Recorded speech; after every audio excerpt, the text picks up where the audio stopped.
Did you know that tax hacks and loopholes aren't actually the thing that saves retirees the most money? After helping hundreds of people retire, I found the real savings comes from three factors even smart retirees overlook. So in this video, I'm going to break down what those three factors are and show you how you can use them to potentially save thousands in taxes right now. First, you need to know the mistake that took our example couple from thinking they were going to save $100,000 in taxes to actually overpaying by $25,000, so you don't fall into the same trap. Meet Joe and Lisa. They're retiring this year at age 65 with about $1 million saved. They'll need around $7,000 per month to cover their lifestyle. Once we plugged those numbers in, we could see they were in great shape to retire.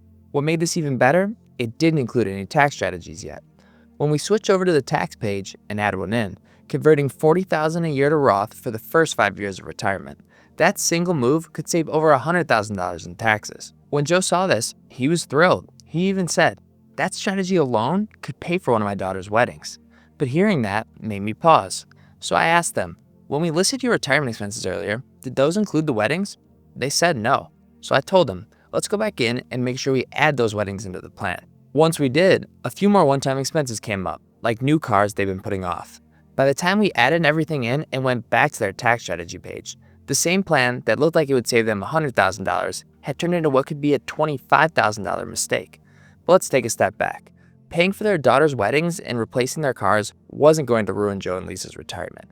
Even with those added expenses, they still had over $1.5 million left at the end of the plan.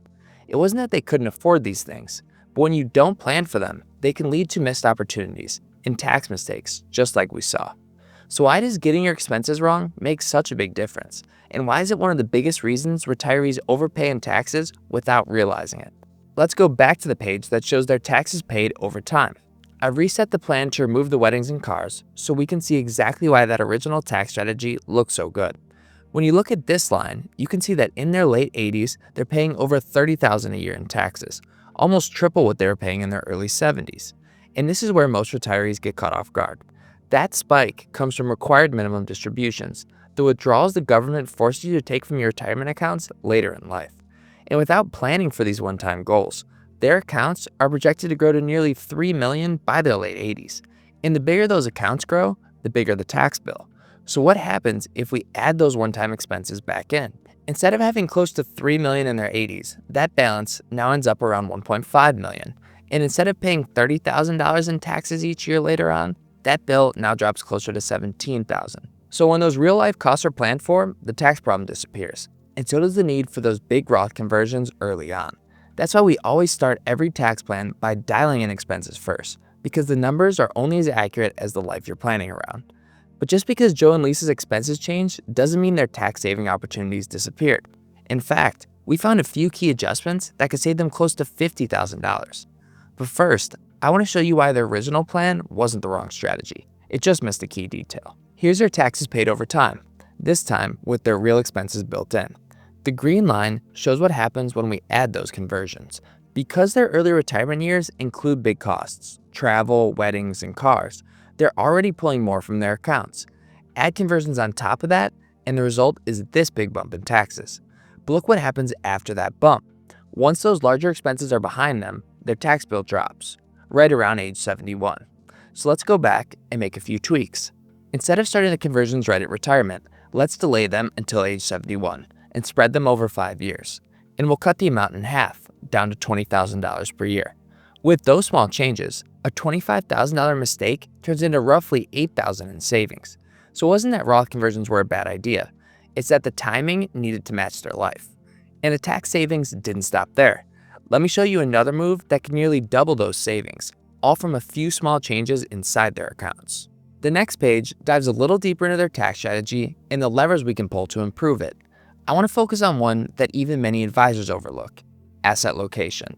Most people focus on how much you hold in stocks or bonds, but what really matters is where you hold them. Right now, Joe and Lisa have the same 60% in stocks and 40% in bonds in every account, even their Roth IRA. But doing that is like putting training wheels on a Ferrari. Think about it. If you had $100,000 and knew it could grow to $500,000, would you rather owe taxes on all that growth or keep it all tax-free? That's why you want your fastest growing assets, usually your stocks, inside of your Roth. And when we make that one adjustment to the plan, their total tax savings could jump from about $8,000 to nearly $20,000. And here's the best part. This doesn't mean taking more risk. If we look at their overall portfolio, it's still the same 60-40 mix the entire time. The difference is the stocks are focused in the Roth, where they can grow tax-free, and the bonds are in the pre-tax accounts. That tax-free growth over time is what could end up doubling their tax savings. But that was just the beginning, because when we made one final change, something that seemed small at first, we saw it could have a massive impact. Let's look at Joe and Lisa's income over time. Once they retire, the only steady income coming in is Joe's pension. So with all those expenses early on, starting Social Security right away seemed like it made sense, just to have a little extra cushion. And while that does help in the short term, it isn't always the most tax-efficient move. Let me show you why. On this chart, you can see their income sources over time. When they start Social Security right away, those purple bars begin immediately. But claiming early also locks in smaller checks for life. So later on, they need to take a bigger portion from their retirement accounts. That's the orange section. But now, let's flip it. If we adjust the plan to show them waiting until 70, those purple bars start later, but grow much larger. And because of that, those orange bars are much smaller later on. In other words, more of their income is now coming from Social Security and pensions and less from their accounts. So what does that mean for taxes? Here's the key.